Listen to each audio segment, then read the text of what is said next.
Hey guys, tonight you're going to drift back in time with me, far away into the dim and misty mornings of the Middle Ages. As you lie there, warm and still, imagine yourself slowly waking in a small, drafty room of a medieval village house. The light is not bright, only a pale gray that seeps through the cracks and shutters, just enough to let you know the sun is beginning to rise. You stir from a bed that is hardly what you know today. It is not a spring mattress or soft cushions, but a simple wooden frame filled with straw, reeds, or perhaps dried rushes gathered from the nearby marsh. The straw is lumpy and smells faintly of the earth it once grew in. Over you lies a coarse woolen blanket, heavy and scratchy, but warm enough to guard you against the chill of the night. The room is cold. There is no central heating, only the faintest warmth left over from last night's fire. Now just a pile of ash in the hearth across the room. You feel the bite of the morning air on your face and hands. Your breath rises like small white clouds in the stillness. Outside, roosters are already crowing, and perhaps a dog barks somewhere in the distance. The entire village is stirring, though quietly, as people begin the long list of daily chores. You rub your eyes and push back the blanket, rising slowly. There is no rush to check a glowing screen or alarm clock. Only the natural rhythm of dawn and dusk guides your body. Your feet touch the cold earthen floor, hard and uneven beneath you. Sometimes straw or rushes are scattered across it, meant to catch dirt and waste, but they too crunch faintly as you step. In the small corner of the room, others are also waking. Family members share the same bed or sleep close by on mats of straw. Privacy is a rare thing. You hear soft groans, the rustling of blankets, and the muffled voices of children asking if it is time to rise. The household does not wait long in bed. With the light, there is work to be done, and survival depends on beginning early. You stretch, noticing the stiffness from the previous day's labor. Medieval life leaves no body untouched by work. Even children, from a young age, take part in chores. But now, in this sleepy moment, the day still feels slow, unhurried, like the calm before a tide of endless tasks. The first thing you notice is the smell. Smoke lingers in the rafters from the hearth, mingled with the scent of damp wool, earth, and people packed together in a small space. Outside, the morning air carries the sharpness of dew and the distant sweetness of wood smoke from neighbors, already stirring their fires. It is a world of smells, far richer, earthier, and heavier than the cleaner scents you might know today. You reach for your clothes, garments that were likely worn yesterday, and the day before that, and many days before. Washing clothes is laborious, so you keep them as clean as you can, brushing away dirt and shaking out the straw. Your tunic is coarse, made of wool, and it scratches lightly against your skin. It has no buttons or zippers, only ties, pins, or simple stitches. If you are lucky, you have undergarments of linen, cooler and softer, though not everyone could afford them. As you dress, you hear the outside world grow louder. Hooves clop on the muddy lane as someone drives animals out toward the fields. A neighbor calls to another. A child's cry rings out, quickly hushed by a tired mother. The village is waking like a living thing, each sound joining into a soft morning chorus. Your stomach already reminds you of hunger. Supper was small the night before, perhaps only bread and a thin broth. There is no breakfast waiting neatly on a table. The first meal comes only after work has begun. Perhaps a hunk of bread, dipped in ale or warm milk, but that will come later. For now, you must face the morning empty-bellied, fueled only by habit and necessity. You step toward the hearth, the heart of the home, though it lies cold and gray from the night. Soon, you or another member of the household will crouch low, blowing gently on the embers buried under ash, trying to coax them into life. But in this moment, before the fire is lit, you feel the raw cold most strongly. The room is shadowed, the light outside growing stronger but still faint, filtered through mist that clings to the village. You open the door, a rough wooden plank, and step outside. The chill of dawn greets you fully now, sharper than before. The ground is wet, perhaps muddy if it has rained, and the smell of damp earth rises thick. Smoke curls from nearby chimneys as others rekindle their hearths. Beyond the cluster of houses, you see the pale outline of fields, hedgerows, and the dark mass of forest on the horizon. The sky is painted in shades of gray and pale gold. The sun still low, not yet warm enough to drive away the mist. Birds call from the thatched roofs, sparrows and crows darting about in search of scraps. Chickens cluck in their coops, restless for feeding. Everywhere you look, the world is alive with small tasks waiting to be done. But for this quiet instant, before you begin, there is a hush. You stand there, breathing in the air, hearing the faint hum of a village at dawn. You know the long hours ahead will be filled with endless small labors. Fetching, mending, feeding, tending. But in this first moment of waking, you are suspended in a rare stillness. Your eyelids feel heavy, your body still not fully awake. The repetition of days is soothing in its way. Every dawn begins like this: the cold, the straw, the smoke, the pale light. And though the life ahead is hard, this rhythm is familiar, steady, and strangely comforting. You step back inside, ready to start with the hearth. Soon, the chores will unfold one by one, just as they have for centuries. But right now, you are simply waking, in the dim dawn of the Middle Ages, listening to the sounds of life beginning all around you. You move slowly across the dim room, toward the hearth that has been the center of warmth, light, and life for generations. The fire from last night has dwindled down into little more than a gray heap of ash. Yet, hidden beneath that ash, if you are careful, tiny embers may still glow, faint as fireflies in the dark. You kneel close, your knees pressing into the cold earth, and lean forward, your breath making soft clouds in the air. With a small stick, you gently stir through the ashes, searching for the dull red gleam of coal. When you find one, you feel a quiet satisfaction. It means you do not have to begin from nothing. You cup your hands, bend lower, and blow a slow stream of air, coaxing the spark to glow brighter. A faint orange light appears, and a wisp of smoke curls upward, sharp in your nose. Beside you lies a small bundle of tinder. Dry twigs, shavings of wood, or even straw saved carefully for this very moment. Fire is not something to waste. In a world without matches, it takes patience and attention, and to lose your fire completely means a long, frustrating effort to make a new flame. You nestle the tinder against the glowing coal and breathe again. The tiny spark catches, spreads, and soon a small flame trembles to life.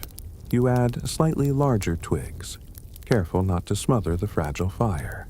It grows in fits and starts, smoke first, then flickering light. At last, you place a split log onto the flames, and the fire steadies itself. The sound of crackling filling the quiet room. Warmth begins to push back the chill that has seeped into your bones. Smoke rises in thick gray swirls, filling the space, for there is no chimney as you would expect today. At best, there may be a hole in the roof to let it escape.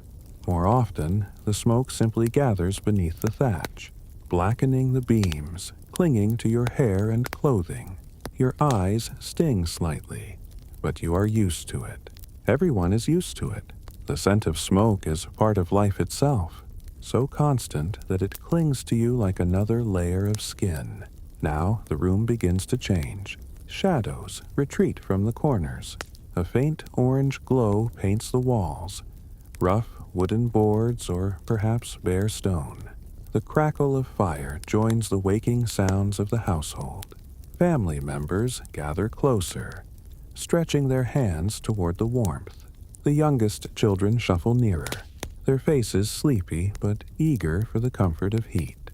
On the hearth, an iron pot hangs suspended by a hook, blackened by countless meals cooked over these flames. Soon, water will be warmed, grain stirred in, perhaps yesterday's pottage brought back to life with a little more broth.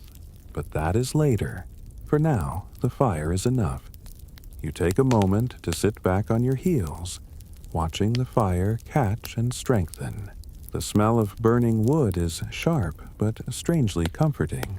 The glow dances across the floor, across the faces of those who sit nearby. In the silence, broken only by the snap of wood, there is something timeless, an ordinary ritual that countless people have performed in countless mornings before. Every day begins like this, with fire. Without it, nothing else can follow. It cooks the food that keeps you strong. It heats the water that softens wool, cleans dishes, or steeps herbs for healing. It lights the evenings when the sun sets too soon in winter. Without fire, the house would be a dark, cold shell.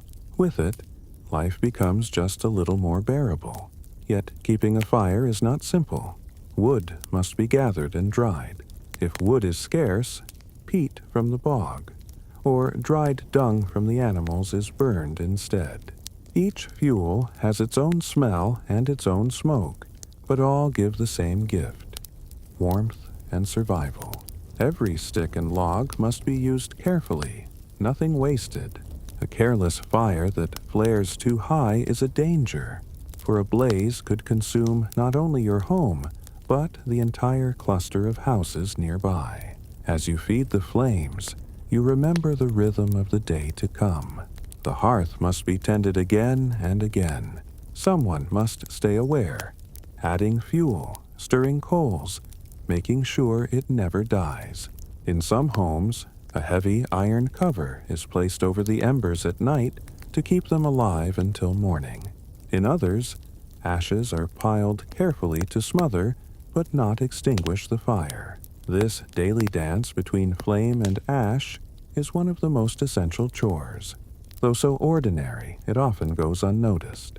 The smoke thickens for a while before finding its way upward.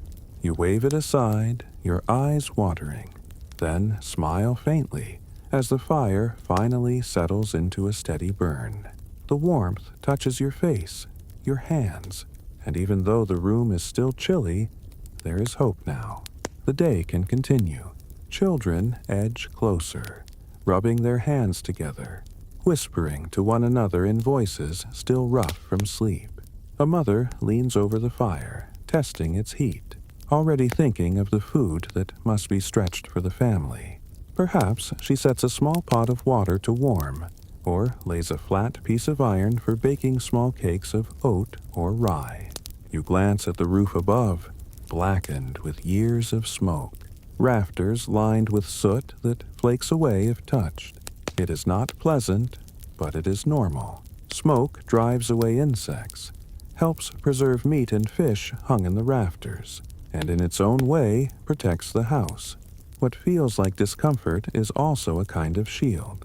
Outside, the village grows busier, but here, around the hearth, time feels slow. You poke at the fire again, watching sparks leap upward, fading as they reach the smoky rafters. The simple act of tending flame becomes almost meditative. It is a beginning, a promise that whatever hardships the day brings, you will face them with warmth at your side.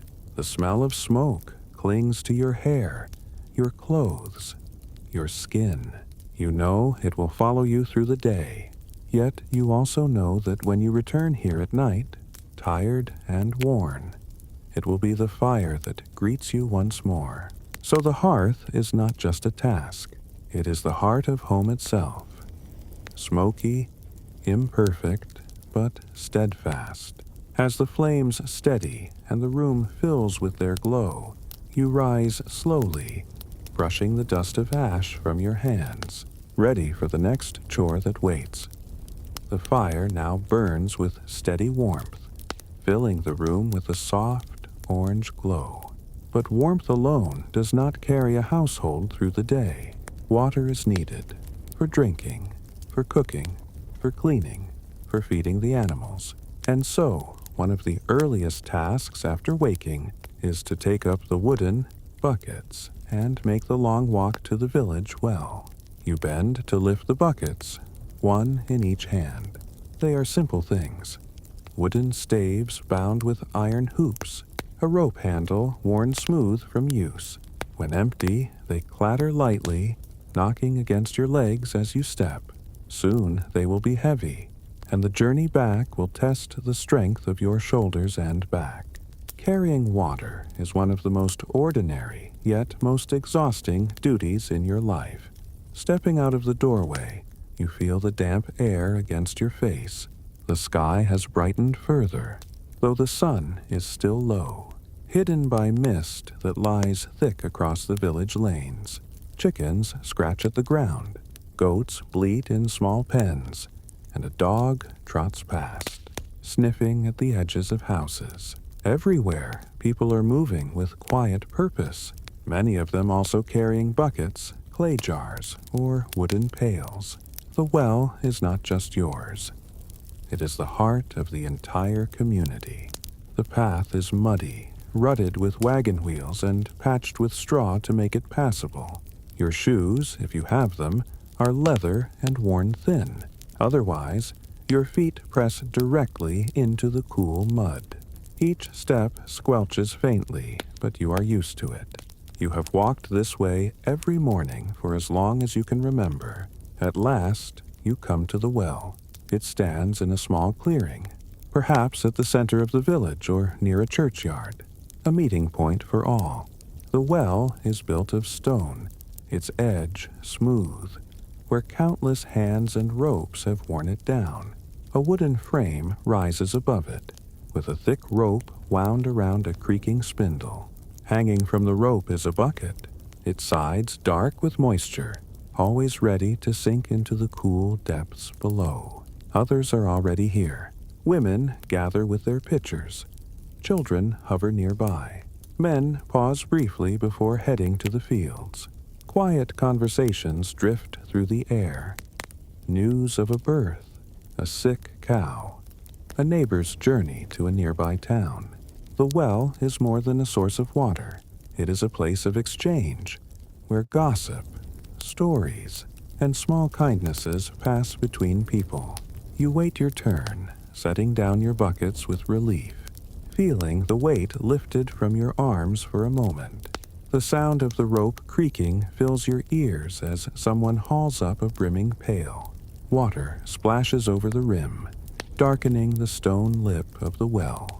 The smell is fresh, cool, carrying the faint mineral tang of earth. When at last the bucket is yours to draw, you grasp the rope and let it spin downward, the wooden vessel plunging into darkness. You hear the hollow splash as it strikes the surface far below, the rope vibrating in your hands. Then you begin to pull, hand over hand, the rope rough against your palms. Slowly, the bucket rises, heavier with each foot of rope. Muscles strain, shoulders burn, but at last the dripping vessel emerges, shining in the morning light. You tip the water carefully into your waiting buckets. It splashes, cold and clean, filling the wood with a steady rhythm. Droplets run down the sides, soaking into the earth beneath your feet. The buckets grow heavy, each one now a burden that demands respect. You know the walk home will be slower, more deliberate, every step a balance between strength and care. When your task is done, you pause for a moment at the edge of the well. You look down into the dark shaft, the surface of the water glimmering faintly far below. It is a lifeline, yet also a place of mystery, its depths unseen, its supply never fully certain. You think of drought years, when the water sank too low, or of winters, when ice made drawing water a painful ordeal. Today, though, the water flows freely, and you are grateful. Lifting your filled buckets, you begin the walk back. Now each step is slower. The wooden handles press into your hands, and the buckets sway, threatening to spill if you move too quickly. You steady them, letting your body adjust to the rhythm. Around you, others walk with the same deliberate pace, each person bent slightly under the weight of their burden. The path seems longer on the return. Mud clings to your shoes, the morning mist still heavy. Yet, with each step, you remind yourself, this water will boil for porridge, will cool thirsty lips, will wash the grime from hands and faces.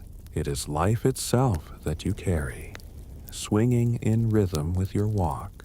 Children sometimes skip alongside, offering to help, though the buckets are far too heavy for their small arms.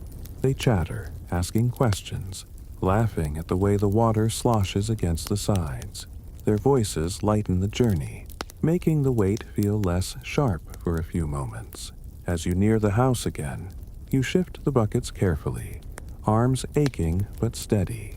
The door creaks open, and the warm smell of smoke drifts out to greet you. Inside, the fire waits, ready to receive the water for cooking. You step across the threshold, setting down the buckets with a sigh of relief, muscles trembling slightly with the effort. The water glistens in the dim light, precious and ordinary at once. Soon it will be poured into the pot over the fire, where barley or oats will be stirred into a slow simmering porridge. Later, it will be ladled out to clean wooden bowls, or used to rinse hands blackened by labor. What seems so simple is, in truth, the foundation of everything else you will do today. You glance once more at the buckets, still half full, cool droplets trickling down their sides. You know that before the day is done, you will make this journey again, perhaps more than once. Water runs away quickly in a busy household, but for now, the task is done. The hearth is warm, the buckets are filled, and the morning stretches on with its endless chain of chores.